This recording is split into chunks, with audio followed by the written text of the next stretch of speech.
L'actualité de l'intelligence artificielle a été assez riche cette semaine. Que ce soit Meta, Microsoft ou OpenAI, ils ont tous fait des annonces assez importantes. Ce que je vous propose, c'est de voir, pendant les minutes que l'on va passer ensemble, quelle a été cette actualité. On parlera aussi de Nvidia, de Google et aussi de Mistral. Allez, c'est parti. Commençons par Meta. Mark Zuckerberg est au cœur de l'actualité après ses annonces sur la politique de fact-checking de son entreprise. Mais là, on va plutôt se concentrer sur un passage remarqué qu'il a fait dans le podcast de Joe Rogan. Le moment le plus important du podcast, c'est lorsqu'il est question du moment de l'arrivée des IA capables de coder. I think this year, probably in 2025, we at Meta, as well as the other companies that are basically working on this, are going to have an AI that can effectively be a sort of mid-level engineer that you have at your company that can write code. En soi, l'arrivée d'IA capable de coder n'est pas si surprenant que ça. Surtout lorsqu'on voit avec quelle facilité aujourd'hui il est possible de programmer des applications ou des sites web avec des outils comme Codestral, GitHub Copilot ou même des éditeurs de code comme Cursor. Mais c'est bien le fait de les annoncer pour 2025 dans une structure comme Meta qui est assez marquant. Et tout ça est permis grâce aux IA agentiques qui arrivent au sein des entreprises dès cette année. Quand on voit les guides et documents publiés par des Anthropic ou Google pour aider à la création de ces agents, on devine assez facilement l'engouement qui existe dans la création, le développement et l'intégration de ces solutions. Une des limites soulignées par Mark Zuckerberg avec l'arrivée de ces solutions d'IA capables de coder, ça va être le coût. Au début, effectivement, le coût sera onéreux, mais avec le temps, il diminuera. Une des questions subsidiaires à l'arrivée de ces solutions au sein des entreprises, c'est est-ce qu'on peut y voir une menace pour le métier de développeur ? C'est une question qui est assez récurrente quand on parle de l'arrivée des solutions d'IA au sein des entreprises. Mais à cela, Mark Zuckerberg répond non. Et il n'est pas le seul en fait à s'aligner sur cette lignée-là, mais c'est vrai que c'est une question qui fait assez débat. Le deuxième point intéressant soulève la notion de monopole et de contrôle, ce qui, dans le débat, va nous rappeler un élément qui est aujourd'hui devenu un peu l'ADN de Meta, à savoir la notion d'open source. Voyons cela. Right people are in control of AI when it becomes God. Or that it becomes widely available. I mean, I kind of liked the theory that it's only God if only kind of like one company or government controls it. Right? It's like if you were the only person who had access to a computer and the internet, you would have this like inhuman power that everyone else didn't have. En clair, si l'IA est monopolisée par un seul acteur, cela lui conférerait un trop grand pouvoir. En conséquence, une des solutions pour Mark Zuckerberg est de rendre accessible en open source autant que possible les éléments relatifs à l'intelligence artificielle. Ça, c'est un élément qui est vraiment caractéristique de leur ADN depuis l'apparition des LLM, on l'a vu avec Llama. Ils ont rendu disponible en open source ce LLM et derrière, c'est vrai que ça s'est traduit par la création de modèles qui étaient fine-tunés et dérivés à partir de celui-là. Et ça a créé un véritable engouement, un vrai boom d'innovation autour des large language models. Par contre, à un moment donné, cela va forcément rentrer en contradiction avec certaines volontés stratégiques de pays, comme les États-Unis par exemple, puisqu'ils voient en fait dans l'intelligence artificielle un véritable atout stratégique. Le troisième et dernier point intéressant de cette interview est la question de l'intelligence artificielle qui échapperait à notre contrôle. C'est une question qui paraît de l'ordre du fantasme, mais qui devient de plus en plus concrète, réaliste, à mesure que les solutions d'intelligence artificielle se perfectionnent. Et Zuckerberg apporte une réponse assez intéressante dans l'interview. I guess here's another analogy that I think about. There's like bugs and security holes in basically every software, every piece of software that everyone uses. So if you could go back in time a few years, knowing the security holes that we're now aware of, you as an individual could basically like break into any system. AI will be able to do that too. It'll be able to probe and find exploits. So what's the way to prevent AI from going kind of nuts? I think part of it is just having AI widely deployed so that way like the AI for one system defends itself against the AI that like is potentially doing something problematic in another system. I think it's like Donc là, la réponse, elle est assez intéressante. On est toujours sur la lignée de la solution via le fait que l'IA serait disponible en fait à tous. Si tout le monde dispose de cette solution, d'une solution d'IA, il est possible du coup de créer des solutions qui peuvent contrevenir à, par exemple, une IA qui serait malveillante et autres, quoi. Donc on est vraiment sur cette ligne-là de l'open source qui permet de résoudre en tout cas des problèmes à venir. Podcast assez intéressant de Zuckerberg au final, même si elle n'est pas disruptive en elle-même, mais c'est assez intéressant de voir son état d'esprit assez positif par rapport à l'intelligence artificielle. Pour lui, elle va transformer notre façon de travailler au point où ils vont voir dès cette année des solutions d'IA capables de travailler comme des développeurs de niveau moyen. De plus, il croit beaucoup en l'open source. Pour lui, l'open source est un moyen pour justement éviter d'avoir une hégémonie d'un seul et unique acteur. Et en plus, même si on peut craindre que la démocratisation de ces outils peut voir apparaître des solutions assez malveillantes, pour lui, c'est au contraire une solution qui permettrait de pouvoir contrevenir à ces solutions. Le deuxième acteur dont je voulais parler aujourd'hui et qui n'est pas des moins intéressants puisqu'il s'agit de Microsoft. Leur actualité est assez riche, puisqu'il est question de recherche scientifique, de santé, mais aussi, une fois n'est pas coutume, de copilote. Leur première actualité concerne la recherche de nouveaux matériaux. Sur le site Microsoft Research Blog, on apprend qu'ils publient MatterGen. C'est un outil en fait d'IA générative qui permet de découvrir de nouveaux matériaux de façon différente des approches traditionnelles. Et donc ce qu'il faut savoir, c'est que habituellement, lorsque on essaie de trouver de nouveaux matériaux, ça relève vraiment du parcours du combattant parce qu'il faut tester des millions de combinaisons. Et là, en fait, ce que permet MatterGen, c'est de faire une approche inverse.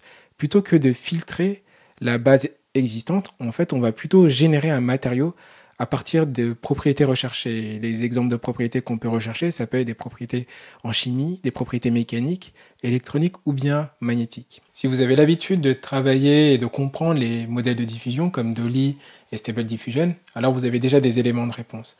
C'est-à-dire qu'ici, on est sur le même principe que ces modèles qui génèrent une image à partir d'un prompt, sauf qu'ici, on va s'adapter plutôt à la 3 dimensions, au 3D, et aussi au caractère périodique des matériaux. Après, la question qui se pose, c'est est-ce que ce concept marche ? Et Microsoft, dans ce même blog, apporte tout de suite la réponse, et la réponse est oui, puisqu'ils ont réussi en fait à synthétiser ce matériau que je ne m'acharnerai pas à prononcer en laboratoire, et derrière, en fait, ils l'ont généré aussi avec leur GenAI et MatterGen, et il s'avère en fait que les deux structures concordent. Donc clairement, ça marche et ils le valident en laboratoire. Maintenant en santé, on retrouve l'annonce d'un partenariat entre Microsoft et la Mayo Clinic. Ils ont établi en fait un partenariat dans le domaine des IA génératives pour une médecine qui se veut personnalisée avec un diagnostic accéléré et plus précis. Pour ceux qui l'ignorent, la Mayo Clinic, c'est un prestigieux centre médical américain reconnu mondialement pour ses soins, sa recherche innovante et aussi son expertise. Ici, le but en fait, c'est de créer un modèle de fondation. Un peu à l'instar de ce qu'on a pu observer pour GPT-2, 3, 4, mais aussi pour Llama. Mais ici, il va être adapté à la radiologie et au séquençage génomique. Donc en fait, là, il va avoir un vrai partenariat puisqu'il va être question d'utiliser les IA génératives en radiologie en utilisant la technologie de Microsoft en IA, mais aussi les données de rayons X dont dispose la Mayo Clinic. Concernant Copilot, Microsoft a annoncé Microsoft 365 Copilot Chat. En gros, pour faire simple, c'est un chat IA qui est basé sur GPT 4.0, gratuit pour tous les utilisateurs Microsoft 365 avec la possibilité en fait d'activer des agents payants. Le chat en lui-même est gratuit, donc en fonction des usages, il peut y avoir la possibilité d'avoir accès à des agents, ce qui est quand même assez énorme. Donc on est vraiment dans cette vague d'agents qui seraient disponibles dès maintenant. Maintenant, il faut voir en fait ce que valent ces agents en fonction des différents contextes. Il y a une précision assez intéressante par rapport aux agents puisqu'ils indiquent que n'importe qui peut créer des agents pour automatiser des tâches qui sont répétitives. Et là, ils précisent des cas d'usage comme celui du CRM où on peut faire appel à un agent qui pourrait aller chercher des informations spécifiques à un client en fonction de l'interaction qui est faite avec ce fameux Copilot Chat. Donc c'est vraiment intéressant de voir que déjà maintenant on a la possibilité de faire appel à des agents via cette solution de Microsoft. Le troisième acteur qui fait l'actualité et dont je voulais parler est français, il s'agit de Mistral. Leur premier élément d'actualité concerne un partenariat avec l'AFP. Leur assistant IA, qui se nomme le chat, va se voir en fait intégrer les éléments de presse de l'AFP que l'on sait en fait vérifier et exact, ce qui permettra du coup à un utilisateur d'avoir en fait ces éléments-là dans les réponses qui sont fournies. Et c'est vrai que c'est un élément assez important parce que un des gros problèmes des LLM, des Large Language Models, c'est le phénomène d'hallucination. Et ici, il est possible du coup de fournir ces sources qui sont documentées et qui sont vérifiées à un utilisateur parmi les éléments de réponse. Ça change complètement la donne. Pour l'instant, il me semble que ça va être surtout sur 6 langues, ça va concerner 6 langues. Mais voilà, en définitive, clairement, ça sera utile pour l'utilisateur.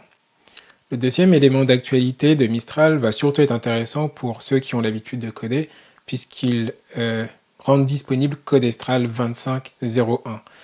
Là, il commence par rappeler le fait qu'effectivement, les LLM en fait, ont été beaucoup bénéfiques pour la programmation en fait, en permettant de générer du code de manière plus facile et plus rapide.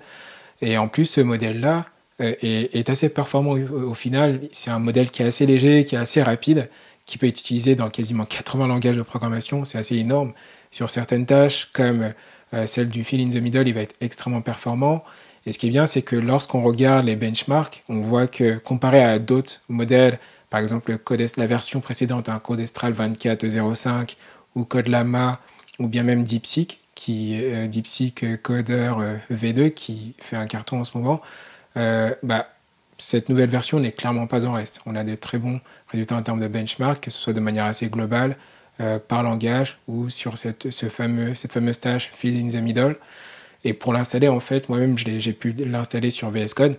Il suffira juste de cliquer en fait sur le lien ici. Je vous mettrai le lien vers cette page en description. Un autre acteur de l'actualité, c'est OpenAI. Je vous ai fait plus tôt cette semaine une vidéo sur leur nouvelle fonctionnalité sur ChatGPT, qui est la fonctionnalité tâche. Là, je vais plutôt faire un focus sur un document qu'ils ont publié qui est assez important sur leur vision de l'IA et surtout sur un aspect économique pour les États-Unis. Voyons voir ce document. Le document en question a été publié le 13 janvier de cette année et il s'agit en fait de l'OpenAI Economic Blueprint. Ce qu'on peut lire, c'est que dans ce document, OpenAI expose leur position politique pour étendre le leadership mondial de l'Amérique en matière d'innovation IA, assurer un accès équitable à l'IA et stimuler la croissance économique dans toutes les communautés du pays. Donc très clairement, OpenAI se positionne comme un partenaire souhaitant rendre en fait l'IA plus accessible et créer en fait des emplois et booster la croissance. Le document insiste sur la nécessité d'avoir aux États-Unis des politiques publiques qui soient adaptées et qu'il qualifie de common sense rules of the road, ce que j'ai envie de traduire par le bon sens paysan, autrement dit en fait des règles claires et prévisibles pour protéger les citoyens sans brider l'innovation non plus. Il faut un parallèle historique avec le Red Flag Act de 1865 au Royaume-Uni qui imposait à un porteur de drapeau de marcher devant chaque voiture, ce qui limitait la vitesse et ce qui a aussi freiné le développement de l'automobile. Alors qu'à l'inverse, en fait, les États-Unis ont investi massivement pour construire en fait des routes pour favoriser l'essor de l'automobile. Donc l'idée est la même pour l'IA, soit on l'encadre intelligemment, soit on la restreint de manière excessive, ce qui risque en fait de handicaper de manière assez majeure leur propre économie. Il rappelle que sans composants, sans data, sans énergie et sans les talents, il est impossible de rester dans la course de l'intelligence artificielle. Et en conséquence, OpenAI insiste sur la nécessité d'avoir des règles nationales plutôt que de fragmenter au niveau de chacun des États. Car comme vous le savez, les États-Unis, c'est un pays fédéral. Ce blueprint d'OpenAI montre la place de plus en plus importante qu'occupe l'intelligence artificielle au niveau des politiques des pays. Mais ce sujet va faire écho, et vous le verrez, au sujet suivant, puisqu'il va être question en fait de l'aspect géopolitique de l'intelligence artificielle. C'est un véritable atout stratégique et ça, les pays l'ont compris. La semaine dernière, nous faisions une revue de la keynote de Nvidia au CES de 2025. Et on avait vu à quel point les processeurs graphiques qu'ils développent sont importants pour faire tourner les modèles d'intelligence artificielle et qui vont alimenter notre quotidien. Cependant, les États-Unis ont compris l'atout stratégique que représente l'intelligence artificielle et ses GPU, et aujourd'hui essaie d'encadrer l'accès des pays qui ne sont pas considérés comme alliés à ces processeurs graphiques. Dans cet article de Bloomberg, on peut lire en fait que l'administration américaine souhaite imposer de nouvelles salves de limites pour freiner l'exportation des processeurs graphiques. Et comme Nvidia est le principal acteur du marché, forcément il est le principal impacté. On peut justement lire que les États-Unis veulent freiner la vente de ces processeurs graphiques pour l'intelligence artificielle et qui vont être utilisés dans les data centers à la fois des pays et par les entreprises afin de concentrer le développement de l'IA dans des nations qu'ils considèrent comme étant alliées. L'idée, c'est de contrôler en fait la diffusion de la puissance de l'informatique liée à l'intelligence artificielle. Le même document en fait explique que les règles vont diviser le monde en 3 tiers. Dans le premier tiers, on y trouve les pays alliés de confiance des États-Unis comme Taïwan, forcément la France, qui auront un accès quasi illimité. Dans le deuxième tiers, on aura la majorité des pays avec un plafond de puissance. Et dans le troisième tiers, on a les pays qui vont être sous embargo comme la Chine où l'exportation sera quasi interdite. Et donc ce qui est précisé, c'est que les pays qui sont dans le deuxième tiers pourront contourner les limitations nationales en acceptant un ensemble d'exigences de sécurité imposées par le gouvernement américain. Bien sûr, Nvidia s'oppose à cela, puisque cela vient fragiliser, ou en tout cas, à minima, avoir un impact sur leur accès à certains pays, et il précise que cette règle menace de gâcher l'avantage technologique durement acquis par l'Amérique en essayant de manipuler des marchés et d'étouffer la concurrence. Le gouvernement américain argumente en fait la nécessité quand même d'avoir une défense de leur sécurité nationale, mais d'autres élus aux États-Unis craignent que cela ait un effet inverse, c'est-à-dire pousser en fait ces mêmes pays à développer leur propre carte graphique et en conséquence d'avoir une perte sur un atout stratégique. On voit bien qu'aujourd'hui, la question de savoir qui a la puissance de calcul nécessaire pour entraîner les modèles d'IA et les faire tourner est au cœur du débat. Si on revient sur les déclarations de Mark Zuckerberg, qui prône en fait l'open source de manière à ce que le maximum de gens puissent bénéficier de l'intelligence artificielle, on voit bien que c'est un peu en contradiction avec les politiques publiques des États-Unis. Maintenant, la question c'est de savoir quel va être l'impact en fait de ce type de restriction. Est-ce que ça va avoir un effet contraire et permettre une augmentation peut-être du développement des cartes graphiques par ces pays qui n'auront plus accès aux cartes de Nvidia, ou au contraire, est-ce que ça va véritablement réduire leur capacité à suivre au niveau de l'intelligence artificielle? Ça, seul l'avenir nous le dira. Le dernier acteur dont je voulais parler aujourd'hui, même si leur actualité ne date pas de cette semaine, mais plutôt de la fin de décembre, c'est Google. Beaucoup l'ignorent, mais Google est l'un des principaux architectes à la base du boom que l'on connaît aujourd'hui de l'intelligence artificielle et principalement des Large Language Models, les LLM. Pourquoi ? Parce qu'ils ont publié un article qui a fait date dans le monde de l'IA et qui est « Attention is all you need ». L'attention est tout ce dont vous avez besoin. Et ça a véritablement bouleversé l'IA puisqu'elle a permis l'essor des transformers. Lorsqu'on parle de GPT, donc Generative Pre-trained Transformer, la partie transformer fait référence à cela.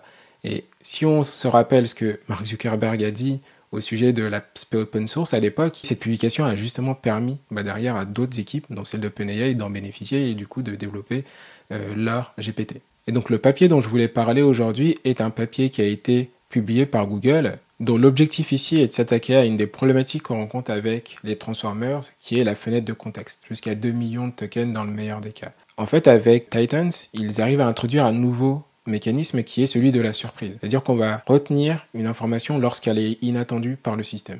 Et dans le passage que l'on a ici, il précise qu'il s'inspire de la mémoire à long terme humaine.